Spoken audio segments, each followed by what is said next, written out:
It's enough to drive you mad. Meddling local authorities in rural areas are lobbying to get speed limits reduced from 60 miles an hour on country lanes to, wait for it, 20 or 30 miles an hour. As Lord Frost pointed out in the Telegraph last week, there's currently a global assault on the idea of private car ownership. How right he is. And it's my view that policies like traffic calming measures, putting cycle lanes where they don't need to be, a confusing new highway code that prioritises bikes over cars, as well as punitive speed limits, prove that the war on driving is well underway. Now, I'm all for road safety and on quiet residential streets. 20 sounds about right. On a narrow thoroughfare with kids playing on the pavement and crossing the road with dog walkers about, 30 is too fast. But 20 miles an hour on big main roads in our great cities, that's absurd.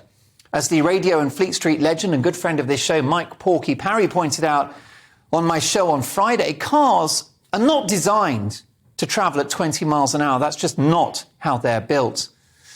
Certainly not on main roads in our great cities, or indeed country lanes. And the rolling out of 20 mile an hour zones in rural areas will massively impact traffic and the local economy.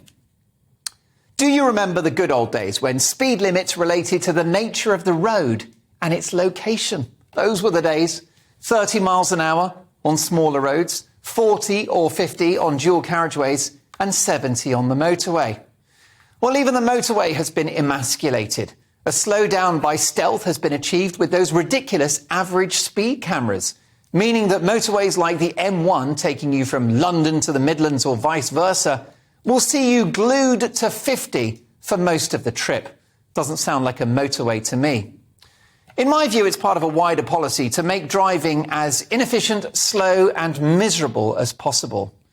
And don't tell me that policymakers like the sinister World Economic Forum, who Godfrey Bloom just mentioned, who boast that one day you'll own nothing and will be happy, aren't delighted that it's now so expensive to fill our cars with petrol and diesel. They love it, folks. When it comes to these crazily slow speed limits, we must campaign to reverse some of these restrictions and replace ideology with common sense. Why not ask drivers? Punishing motorists and making driving harder than ever is the last thing our battered economy needs right now. Busy roads directly equate to high economic activity. So it's time to end the war on cars. And when it comes to these absurdly slow speed limits that are being rolled out across the country, it's time for us drivers to put our foot down.